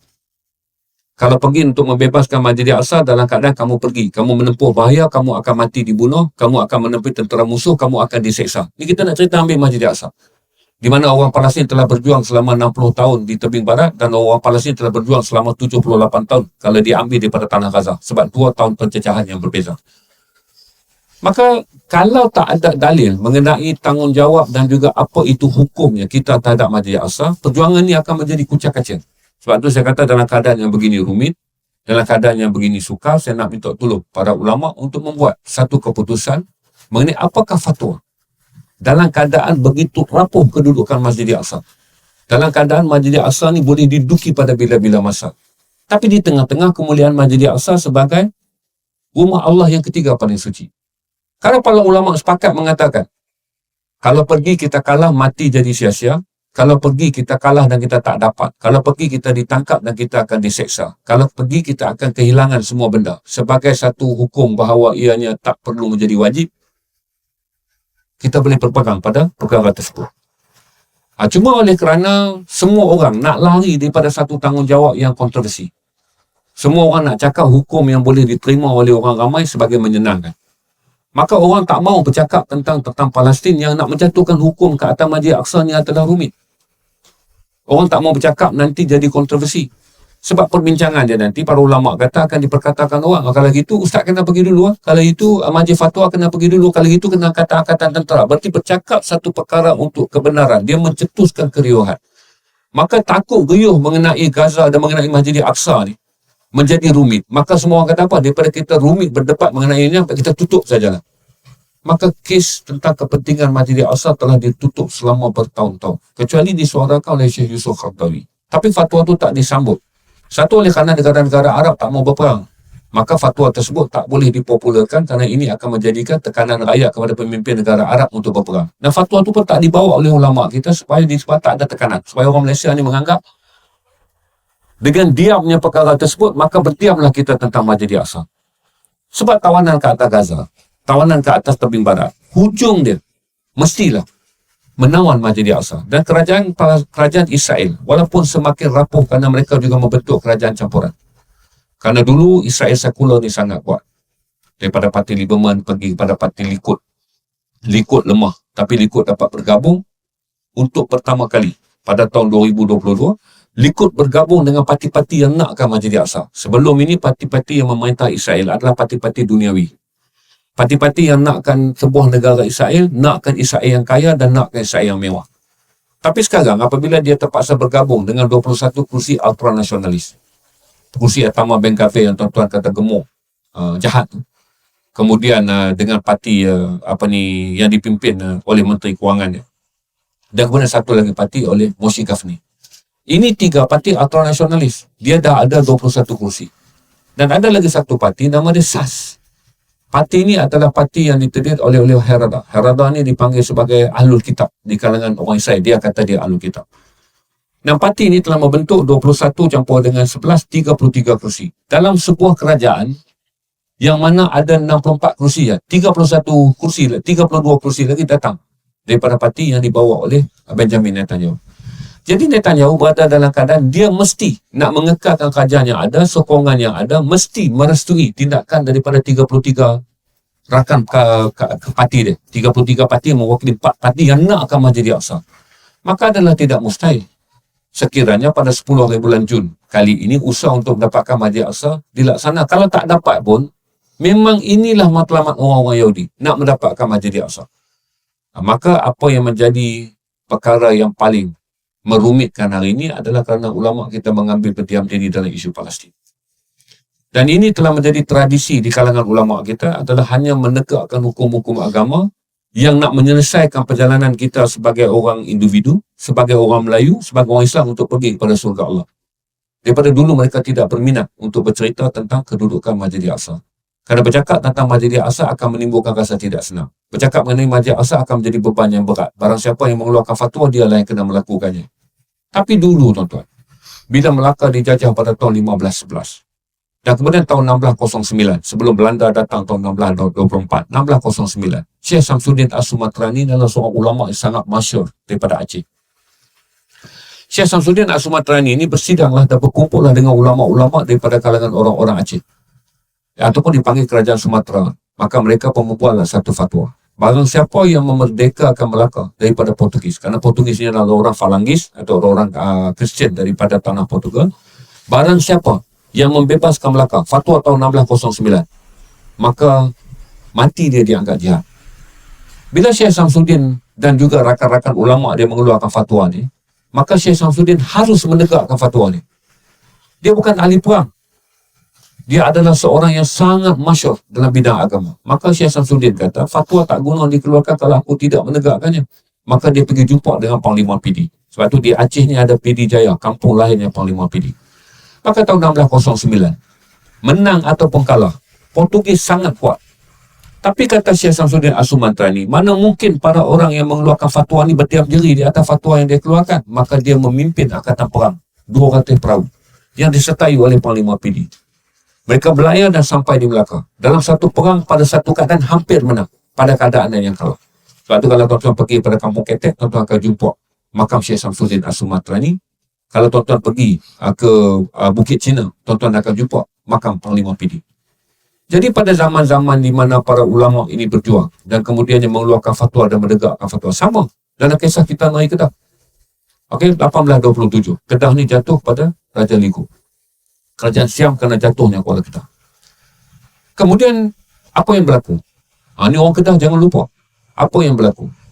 Datanglah Syekh Samad Al-Falimbani daripada Palembang. Syekh Samad Al-Falimbani mengatakan membebaskan tanah Kedah daripada penjajahan orang-orang Thailand, orang-orang Siam, Raja Ligur adalah jihad. Dan fatwa ini disambut oleh orang-orang Islam yang berada di Delhi. Disambut oleh orang Islam yang berada di Aceh. 3 kepulauan yang datang daripada bahagian dunia Melayu. Kemudian, ulama di Kelantan pun bersetuju dan ulama di Terengganu pun bersetuju. Maka tu ada dalam perang musuh berbisik, perang 1831 ini, di mana dipanggil perang di mana ada 2 serangan dibuat. Syekh Daud Al-Fatani, anak orang tempatan daripada Patani ini, bergabung dengan Syekh Samad Al-Falimbani. Sampai dia nama paling daripada Palembang dia datang. Sebab tu tentera dia bila nak masuk membantu Kedah, Angkatan Tentera British menutupnya di bahagian Selat Pulau Pinang tu, tak mau bagi mereka sampai dan membantu Kedah. Tapi perang itu berlaku juga. Dan kedua-dua orang ini menjadi pemimpin perang. Sampailah pada satu tahap di mana perang ini telah pun menuju tanda-tanda akan kalah. Jadi kata Syekh Samad Al-Falimbani kepada Syekh Daud Al-Fatani, aku ni dah 100 tahun lebih usia aku dan kau ni masih muda. Dan dunia ulama ni memerlukan kita. Maka dalam persetujuan tu, Syekh Samad Al-Falimbani lah yang terus berjuang. Manakala Syekh Daud Al-Fatani diminta berundur supaya tidak mati 2 orang serentak yang ada ilmu agama dia. Ini berlaku dalam perang musuh membisik untuk memerdekakan Kedah daripada pendudukan Siam. Jadi saya cerita pada tuan-tuan, apabila kita takut untuk berpegang kepada satu keadaan di mana pegangan tersebut akan menyukarkan kita, kita akan nak hidup macam orang Islam sekarang. Kita rasa besok dan tahun-tahun yang seterusnya. Tak bolehkah kita jadi seperti kemarin dan tahun-tahun yang sebelumnya? Kita di Malaysia ni, kita bincang untuk menjaga akhlak orang kita supaya menjadi akhlak yang baik. Kita bincang supaya di Malaysia, orang-orang Islam di Malaysia ni tiada masalah pada hal yang bercanggah dengan hukum Al-Quran. Kita bersetuju. Tapi ada yang menjadi lebih sedih apabila di tengah-tengah hal-hal Masjid Al-Aqsa ni, semua orang tak mau mengeluarkan sebarang pendirian. Kerana pendirian tersebut akan menjadi kontroversi. Dan dikala titik Islam ni pun menjadi lemah di negara kita kerana orang Islam terpecah, kerana kita orang Islam berada dalam 6 entiti yang berbeza, iaitu parti-parti yang berbeza yang menentukan pola pemikiran Islam, maka akhirnya kalau satu pola pemikiran itu mengeluarkan satu pandangan, dia akan ditolak oleh 5 pola pemikiran yang lain. Dan oleh kerana ulama-ulama yang bebas parti ini tidak prominent, tidak memainkan peranan yang prominent dalam negara kita untuk dirujuk, pandangan-pandangan ulama yang lain telah dicop, sama ada dia ulama parti ataupun dicop dia ulama yang bertentangan dengan kita dari segi mazhab. Maka tu perbincangan mengenai Palestin ini berada dalam titik yang sangat rendah dan titik yang sangat lemah. Itu yang saya nak ingatkan pada tuan-tuan, bahawa setiap kali siapa saja bercerita tentang Palestin, tidaklah di antara mereka ni bercerita dengan sama seperti mana perasaan kawan-kawan saya daripada Barat Belaya. Kawan-kawan saya daripada Barat Belaya ni, kerana mereka ni adalah orang yang tidak bertolak kepada Al-Quran, mereka menganggap ini adalah perjuangan kerana orang Palestin ditindas. Tapi bagi orang kita ni, kita akan berpegang pada inilah langkah untuk memerdekakan tanah Masjid Al-Aqsa. Inilah langkah untuk merdeka Masjid Al-Aqsa. Dan barang siapa yang mempertikaikannya itu, kita akan tanya bahawa sesungguhnya kita nak untuk mengelakkan keliruan ini, para ulama mengeluarkanlah panduan bahawa hari ini Al-Aqsa dan hubungan tanggungjawab kita dengan orang Islam, terutama kita yang ada di Malaysia ni, hukumnya macam mana? Kalau dia kata hukumnya biarlah saja, kalau pergi perang pun takkan dapat mengalahkan Israel, tahulah kita bahawa biarkanlah saja. Tapi kalau dia kata Masjid Al-Aqsa ini telah dimuliakan di dalam Al-Quran sebagai rumah suci Allah yang ketiga paling suci, maka mempertahankannya adalah mudah. Maka kita menganggap apa saja yang kita lakukan yang berkaitan dengan Palestin, yang hujung jalan dia adalah merdekakan Masjid Al-Aqsa, maka hukumnya adalah. Itulah sekian. Saya tak ada orang lain, kita tak live malam ni kan. Kalau tuan-tuan nak tanya apa soalan, saya boleh jawab. Bahagian tanggungjawab saya bercerita tentang Gaza dah selesai. Tapi tentulah tuan-tuan main, tuan-tuan nak tahu tentang benda-benda yang lain, kalau tuan-tuan tanya, saya akan jawab. Tak payah pakai mic lah, tuan-tuan bangun tanya. Kebanyakan saya kenal kawan-kawan saya ni kampung saya. Tapi saya nak tekankan tentang tadi, tentang Masjid Al-Aqsa. Gaza adalah satu hal yang hanya jari kelingking. Dapat Gaza ni, dapat balik jari kelingking. Dapat balik tebing barat, dapat balik ibu jari. Tetapi dapat Masjid Al-Aqsa mendapat jantung. Jantung Islam yang berada di tanah Palestin. Kerana kita ada 2 lagi jantung kita yang mulia, iaitu Mekah dan Madinah. InsyaAllah sampai hari ini masih lagi berada dalam tangan orang Islam. Ada soalan apa nak tanya?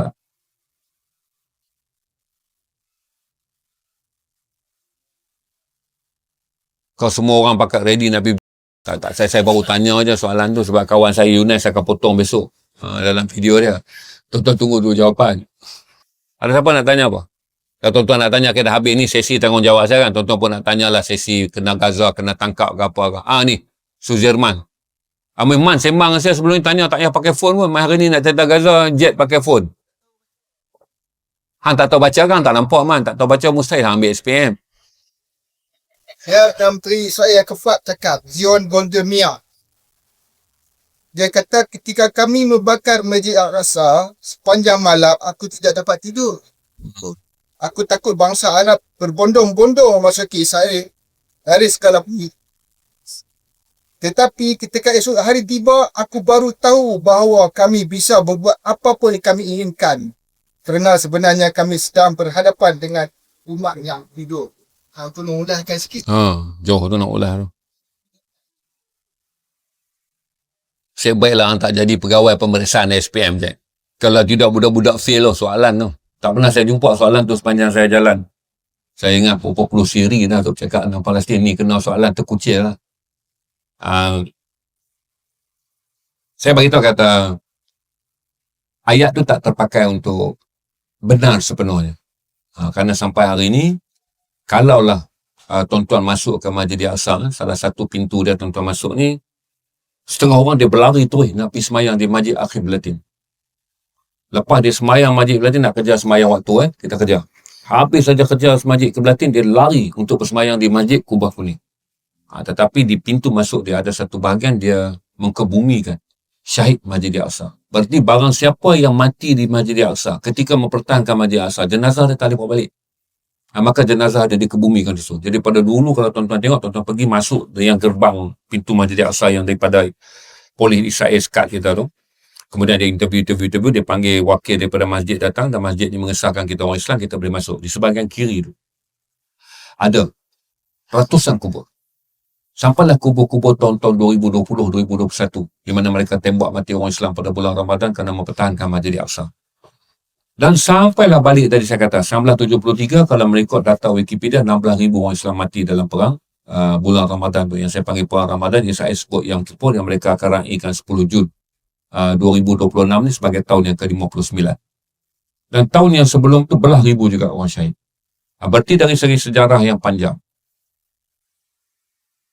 kalaulah Israel melangkah masuk ke dalam Masjid Al-Aqsa, berarti dia mengisytiharkan perang secara langsung pada orang Palestin. Orang Palestin ada sebab untuk mati syahid.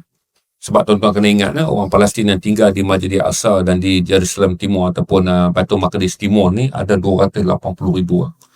Dan dia bukan kubu kuat bersenjata, tapi dia kubu kuat orang-orang selama ni mempertahankan Masjid Al-Aqsa. Kerana orang Islam yang kuat, yang masih ada senjata daripada sisa perang 73 ni, mereka datang di Khilkhiyah. Khilkhiyah nak datang ke Masjid Al-Aqsa tak boleh sebab dia bina tembok batu. Tuan-tuan tahu kan, dalam video saya tunjuk tembok batu. Senjata orang Islam banyak berada di Tulkarem, kerana Tulkarem dulu sempadan dengan Lebanon. Sebab tu Israel ni dia ambil keliling tanah putih tu. Kan Gaza ni dia ada sempadan dengan Mesir. Tapi tebing barat kan tak ada sempadan. Sebelah yang nak ambil sempadan dengan Bukit Golan, dia jadikan Golan Heights, wilayah dia. Sempadan yang nak pergi ke bahagian tanah Palestin hijau untuk pergi ke Bekaa Valley, dia ambil, jajah, jadikan kebun dia. Bahagian nak pergi ke Jordan, dia jajah. Jadi macam pulau Masjid Al-Aqsa, di Baitul Maqdis tu. Tapi orang Baitul Maqdis akan menganggap itu adalah yang terakhir untuk mereka hidup. Berarti kalau Israel masuk Masjid Al-Aqsa, para pemuda, para wanita dan orang Palestin yang ada di Baitul Maqdis Timur terutamanya 280,000. Kerana total orang Palestin yang berada di tebing barat ni banyak, 3.5 juta. Yang berada di Gaza 2.3 juta.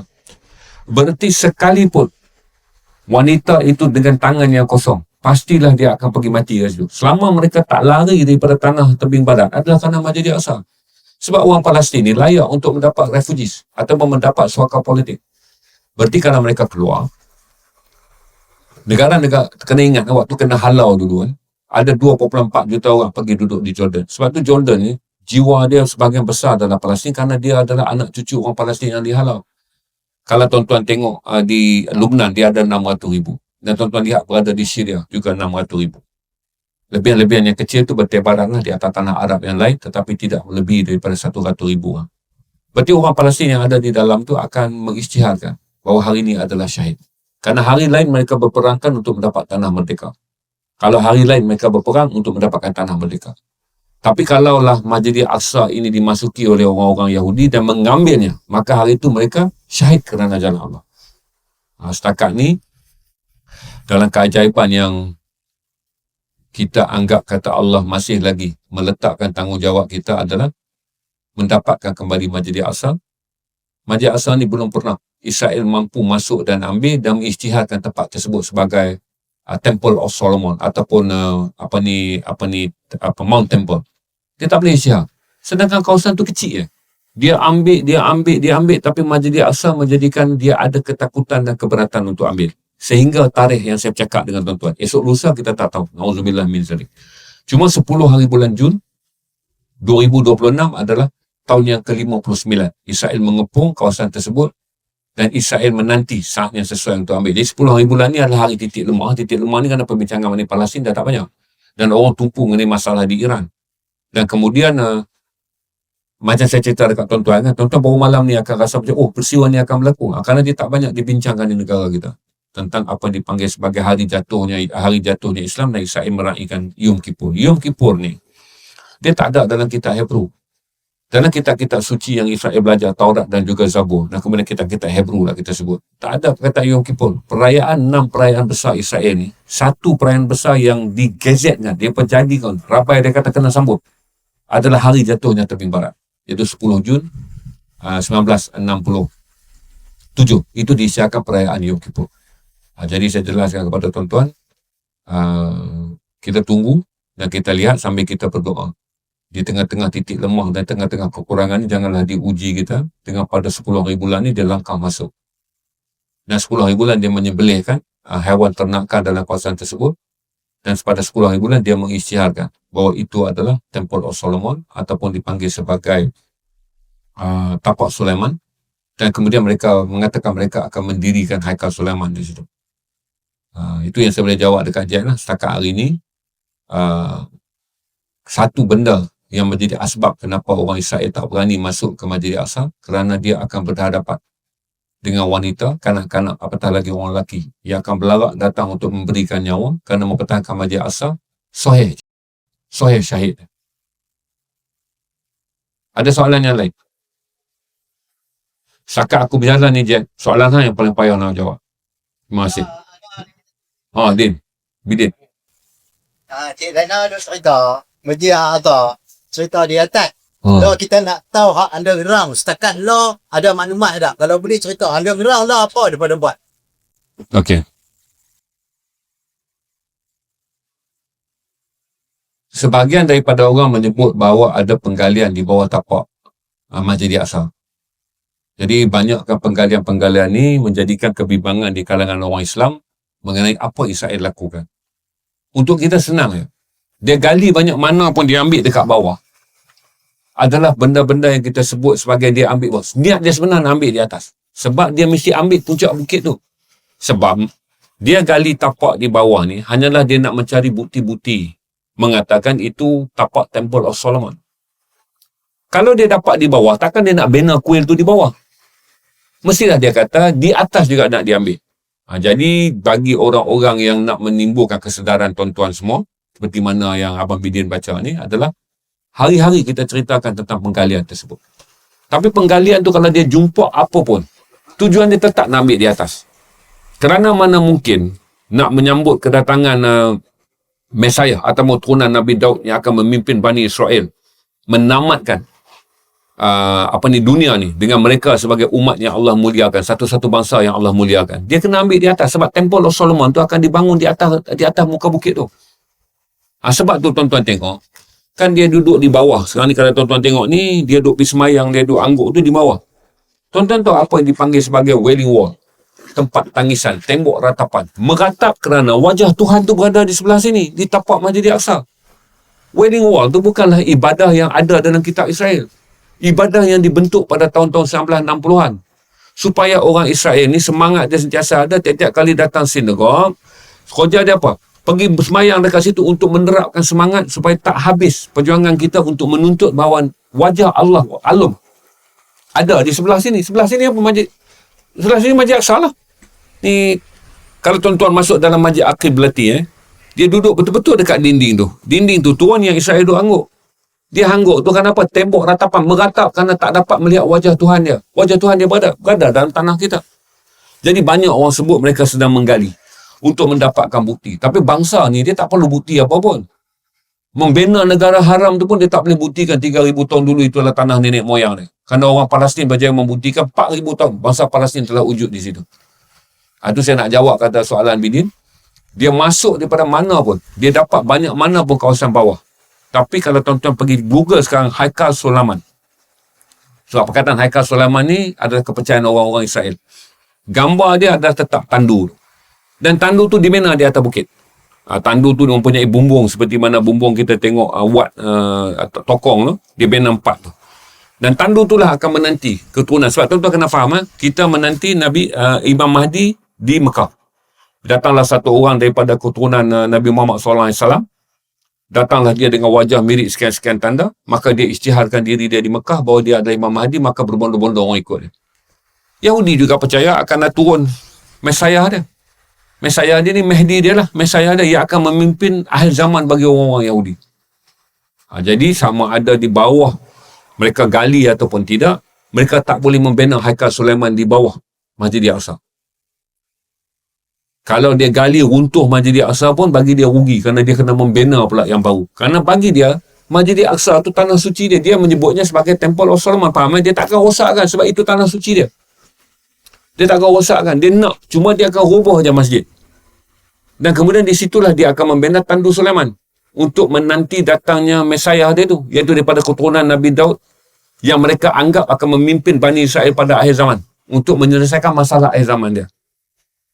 Jadi tapi oleh kerana orang Islam ni concern, ambil berat, dia duk gali untuk mencari bukti-bukti. Tapi hari ni Israel telah berubah. Benda yang dia terbukti bukan hak dia pun dia mengaku hak dia. Berarti dia tak perlu bukti.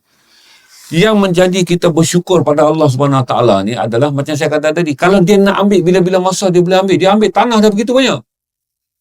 Tapi kenapa 144 meter persegi tanah Masjid Al-Aqsa dia tak boleh ambil? Kenapa ada ketakutan untuk dia ambil? Kenapa ada kebimbangan untuk dia ambil? Kerana kita tak tahu jawapan dia. Setakat ni kita kata syukur Alhamdulillah Allah masih pelihara. Inci bumi yang ada di atas tanah Palestin yang dia curi ada curi tanah saudara Islam kita. Tapi dia belum mencuri tanah suci kita. Kena faham seluruh bumi Palestin ni kita bela. Kerana dia mencuri tanah yang milik saudara Islam kita. Tapi kalau dia ambil 144 meter persegi, 44,000 meter persegi tanah Masjid Al-Aqsa, dia tak jatuh lagi milik orang Palestin. Dia milik umat Islam seluruhnya. Ini dua faktor yang tuan-tuan perlu faham. Sebab tu saya minta para ulama yang ada memberi perhatian dan memahamkan semua orang Islam tentang kedudukan Masjid Al-Aqsa. Kerana tugas kami untuk memahamkan bagi hal-hal Palestin ini dah lama dibuat. Ramai orang boleh bercakap. Malah kita boleh membantu hal-hal sejarah ni dengan kajian-kajian yang dibuat oleh profesor-profesor daripada barat. Kalau Profesor Noam Chomsky, dia adalah pensyarah yang kini menjadi tenaga pengajar. Dia adalah dipanggil 10 orang yang paling genius bagi abad yang ke-20. Dia adalah seorang penggerak kepada boycott, divestment and sanction. Noam Chomsky berusia lebih kurang 80 lebih. Dia ada pun berkursi roda. Dia berjuang mengenai Palestin bermula daripada dia meninggalkan tanah air dia kerana kecewa bangsa dia adalah bangsa penjajah ke atas Palestin. Dia lahir pada tahun 1937. Dan apabila dia berusia 17 tahun, sekitar tahun 1954, dia bertemu dengan orang Palestin. Orang Palestin ni kata dia tidak sejahat seperti mana yang mereka ceritakan pada aku. Tapi kerana dia pakar dalam bidang matematik, dia dipindahkan belajar di universiti di Amerika. Di Amerika lah pada tahun-tahun 60-an, dia memulakan perjuangan mengenai Palestin sampailah sekarang. Sampailah di atas kursi roda. Sampailah November 2023, Al Jazeera interview dia dengan mengatakan tidakkah Profesor Noam Chomsky merasa takut dia akan mati dibunuh. Dia kata kebenaran adalah perkara yang jauh lebih penting daripada nyawa sendiri. Tengok balik interview Al Jazeera dengan dia ketika perang ni bermula. Dan seorang lagi, Noam Chomsky, kawan dia siapa? Ellen Pepe. Seorang lagi adalah Profesor Ellen Pepe. Talk show dia sangat banyak. Ellen Pepe menyebutkan banyak dokumentari. Ellen Pepe dilarang balik ke Israel. Ellen Pepe ni lahir 62. Dia tua sikit daripada saya. Dan kini adalah Profesor Sejarah di Webster University di United Kingdom. Jadi Noam Chomsky berada di Amerika dan sekarang dia adalah ahli lembaga pengarah di Michigan Institute of Technology, universiti yang terbaik di dunia. Dia adalah Yahudi yang selama 60 tahun berhujah dengan mengatakan apa pun alasan itu adalah tanah orang Palestin. Kerana dia adalah pakar dalam bidang linguistik. Manakala Noam Chomsky belajar sejarah, orang Israel, Yahudi belajar sejarah hanya untuk membuktikan Israel itu negara haram. Dia mengajar di Webster University di Birmingham, England. Dan dia paling aktif lah kalau tuan-tuan cari video-video dokumentari dia banyak. Dan dia ni salah orang-orang yang nak dibunuh oleh Mossad tapi tak berjaya dibunuh kerana pelindungan kebijaksanaan dan juga pelindungan ke atas mereka sangat besar kerana orang tak berani bunuh kerana seorang warga Amerika dan seorang lagi adalah warga United Kingdom. Kalau baca Noam Chomsky dalam buku Perihal Palestin dan pandangan-pandangan yang disampaikan oleh Ellen Pepe, Profesor Ellen Pepe dalam buku Perihal Palestin, tuan-tuan akan nampak. Jadi dari segi akademik kita tak ada masalah. Orang-orang Islam, bukan Islam, termasuk orang Yahudi sendiri. Cuma dari segi fatwa kita ada masalah. Kerana kita tidak melihat, mendengar dan fatwa yang jelas ataupun penceritaan yang jelas. Bagaimana kita nak meletakkan pendirian kita, satu dalam soal tanah Palestin, yang kedua dalam soal Masjid Al-Aqsa. Okey, ada soalan yang lain lagi tak? Satu lagi last beri aku. Saya ucap terima kasih kawan-kawan datang. Walaupun kita buat ni kita tak poster kan, kita takut orang luar datang ramai, kita tak boleh nak tampung. Kita harap kawan-kawan rapat je. Saya jadikan sesi tertutup dengan tuan-tuan, kecuali sahabat baik saya ni, dia akan potonglah bahagian-bahagian yang relevan untuk dijadikan kandungan di UNICE. Di tempat saya tu, saya hanya balik live di studio je, baru saya akan. So, kadang-kadang bila kita live ni, dia orang-orang yang di TikTok ni, dia dah follow tajuk ni lama. Jadi ada siapa nak tanya apa lagi tak? Soalan akhir sebelum kita tutup sesi ni. Satu adalah move Israel dan mereka telah membina nuklear. Kerana semua orang tahu, bukan rahsia kalau tuan-tuan pergi tengok dekat Asian Security Force page tu Asian Security Force page tu. Dan tuan-tuan rujuk pada semua page-page mengenai persenjataan nuklear. Semua tahu Israel memiliki 80 ke 250 peledak nuklear. Ini semua orang tahu kerana perlindungan yang Amerika Syarikat bagi kepada mereka. Dan kenapa mereka menyembunyi dan melindunginya, kita pun boleh tahu. Kerana mereka ada Amerika. Dan tiada desakan untuk menyiasat persenjataan mereka kerana kuatnya pengaruh Amerika dan Sekutu Barat. Dia macam ni tuan-tuan. Orang-orang di Barat pada masa yang sama mahukan Palestin merdeka. Pada masa yang sama perlukan Israel untuk mengelakkan bangkitnya Islam sekali lagi. Sebab tuan-tuan kena ingat, Islam ni bangkit daripada tanah Jazirah Arab. Tapi kalau nak menuju ke tanah Eropah, dia bangkit daripada mana? Dia bangkit daripada pintu Mediterranean.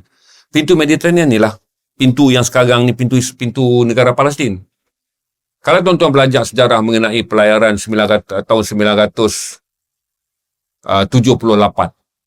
oleh Tariq bin Ziyad. Dia keluar daripada pintu tersebut. Tariq bin Ziyad ni dia lahir pada tahun 670. Iaitu kira-kira 40 tahun selepas Rasulullah wafat. Jadi pada tahun 698 dia bercakap pada sahabat-sahabat Nabi yang telah menyampaikan kepada dia ketika Rasulullah hidup, Rasulullah nak Islam ini menjadi agama rahmatan lil alamin. Maka dia bercakap pada pemerintah Raja Abbasiyah, dia ingin berlayar. Amal tu kalau tuan-tuan baca dalam buku Tabi'un, iaitu sahabat kepada sahabat Nabi, ada 16 orang yang diisytiharkan yang telah menyumbang besar kepada Islam, termasuk Al-Imam Asy-Syafi'i. Jadi dia berlayar masuk daripada pintu tersebut. Kemudian, bagaimana pula Muhammad Al-Fatih daripada Seljuk ambil Konstantinopel, juga melalui pintu Mediterranean. Kemudian bagaimana pada abad yang ke-8, orang-orang Muawiyah yang berperang dengan orang Abbasiyah, mereka hilang kerajaan kerana Abbasiyah di Damsyik ni ambil alih. Orang Muawiyah ni lari masuk ke Granada dan buka Islam di bawah Empire Andalus. Masuk juga melalui pintu Mediterranean. Maka untuk memastikan sebarang bentuk mana-mana empire Islam yang bangkit daripada dunia Asia Timur ni, daripada dunia Asia Barat, maka tembok pertama yang akan menghalang kebangkitan Islam. Sebab tu mereka bom Iran. Mereka bom daripada mana? Daripada Israel. Besok kalau selepas Iran jatuh, mereka akan bom Turki. Mereka akan bom daripada Israel. Kerana perang ini dalam pandangan Barat, Israel, kita dalam dunia Islam melihat Israel ini hadir kerana Al-Quran menyebut mereka akan datang dan kemudian merosakkan dunia ini. Bagi pandangan Barat, mereka adalah proksi. Sekiranya Islam datang daripada tanah hujung tanah yang ada iaitu Oman, tanah lu pergi tanah Saudi ke tanah mana, Islam tak boleh nak pergi ke Barat dengan pintu langsung. Dia kena datang sampailah ke hujung Jazirah Arab ni, iaitu daripada pintu Palestin. Dia kena datang daripada pintu tu, baru dah dia boleh berlayar dan kemudiannya dia belok ke kanan, dia dapat Greece, dia belok ke kiri, dia akan dapat Italy. Dia lurus, dia akan sampai ke Perancis. Jadi sejarah Empire Islam ni dulu berkembang daripada zaman Ottoman, kemudian diulang oleh zaman bermula pada zaman Andalus, kemudian diulang oleh zaman Ottoman. Semuanya pintu Mediterranean. Jadi waktu nak membina sebuah negara Israel Haram selepas 1917 jatuhnya Osmaniyah, orang-orang Barat dah berfikir, kita tak akan boleh tunggu Osmaniyah naik sekali lagi, maka kita letakkan Israel di situ. Sebab itu kalau tuan-tuan tengok, apabila Israel berperang, baru sekarang je perubahan berubah. Orang-orang Barat mula melihat apa yang mereka percayai pada tahun 40-an, iaitu selepas Perang Dunia Kedua, dan mereka terpaksa menumpukan perhatian perang mereka dengan bangkitnya komunis. Kerana dah jatuh Nazi, timbul pula komunis. Kerana Nazi jatuh, Rusia telah sampai ke pintu Berlin. Persekutuan tentera-tentera Persekutu Barat sampai juga di tembok Berlin. Dua wilayah, hilang Nazi, muncul pertembungan di antara mereka dan juga komunis.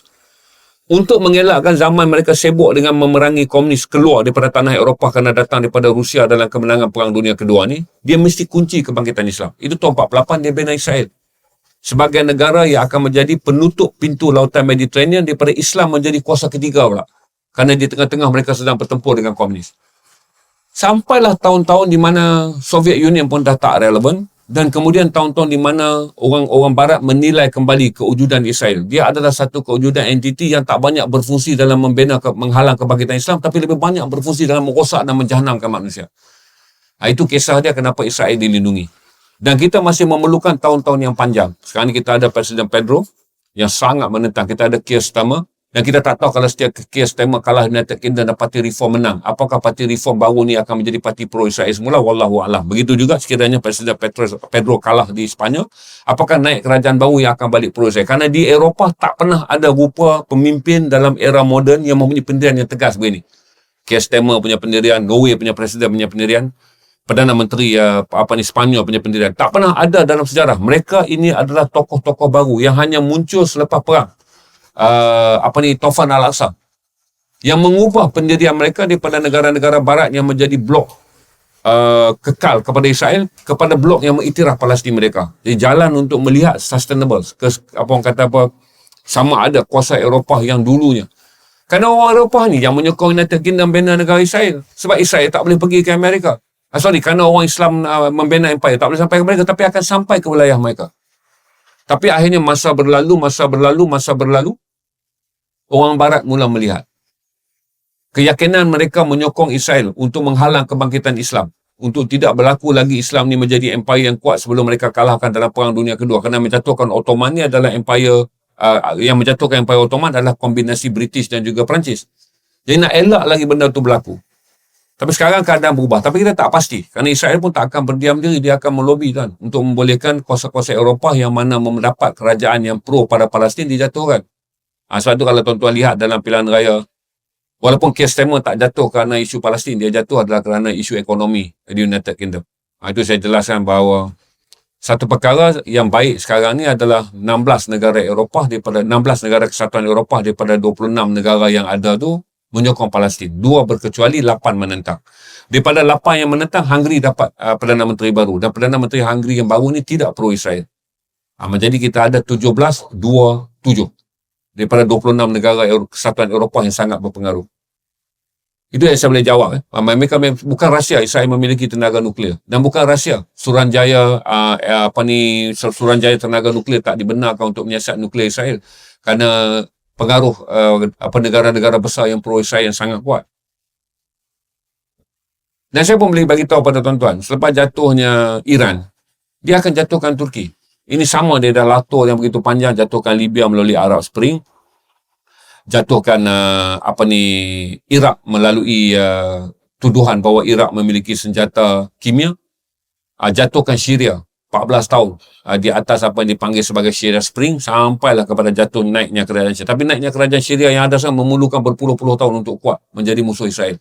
Jadi daripada Libya apa semua dah tak ada dah, tinggal Iran satu. Dan selepas Iran, nescaya kalaulah Iran ni hancur dan perlu dibangunkan semula dalam tempoh 20 tahun, percayalah Israel akan provoke Turki. Kerana kekuatan yang muncul di Turki ni lebih besar daripada kekuatan yang ada di Iran. Iran ni jauh nak sampai 1,500 km, tapi Turki memiliki jet pejuang generasi yang ke-6 kan. Turki telah melancarkan kapal perang yang sangat besar, 2, satu telah berlayar di laut, satu dalam pembikinan, 300 meter boleh menerbangkan jet pejuang. Dalam keadaan Turki berada dalam keadaan sekarang, dari segi Turki adalah prinsip negara Islam, siapakah musuh utama Turki? Musuh utama Turki adalah Israel. Jadi berarti kisah kita melihat perang di Iran yang berlaku di Selat Hormuz adalah kisah yang akan menjadi kisah seterusnya, adalah memerangi Turki. Kerana kedudukan Turki kalau dibiarkan adalah lebih membahaya daripada membiarkan Iran memiliki senjata nuklear. Kerana Turki memiliki semua aset peperangan dalam bentuk satu darat, yang kedua dalam bentuk terorganisasi udara, kerana mereka ada CAN generasi. Itu adalah generasi ke-6 yang mempunyai jet tempur yang setara dengan jet-jet tempur yang dikeluarkan oleh Amerika. Dan kemudian Turki mula memperbanyakkan kapal perang dia. Kalau tengok saudara Google dan tengok kapal perang Turki yang baru adalah 400 meter panjang dia, untuk membolehkan jet-jet pejuang diterbangkan daripada kapal perang. Jadi saya jelaskan kepada tuan-tuan, semua orang akan tahu. Selepas mereka jatuhkan semua negara Arab, mereka tunggu apa yang semaksimum mungkin boleh impak pada Iran. Selepas ini, pasti soal perairan, soal Turki memiliki ini, mereka akan membantu pula orang-orang Kurdish yang telah bersetuju. Ahmad Öcalan telah menjadankan perjanjian damai dengan Presiden Erdogan. Pastilah Israel akan mencari orang Kurdish yang kecewa dengan perjanjian ini untuk memberontak, supaya bila berlaku perang saudara dalam tanah Turki, mereka boleh menjadi proksi kepada orang-orang Kurdish untuk membina sebuah negara Kurdish mereka. Mereka akan proksi kerana mereka ada duit, mereka ada senjata. Selesai saja isu Iran, Turki adalah negara yang seterusnya. Saya habiskan dekat sini. Saya ucapkan terima kasih kepada semua yang hadir. Apa yang baik datang pada Allah, apa yang buruk adalah kelemahan saya sendiri. Assalamualaikum warahmatullahi wabarakatuh.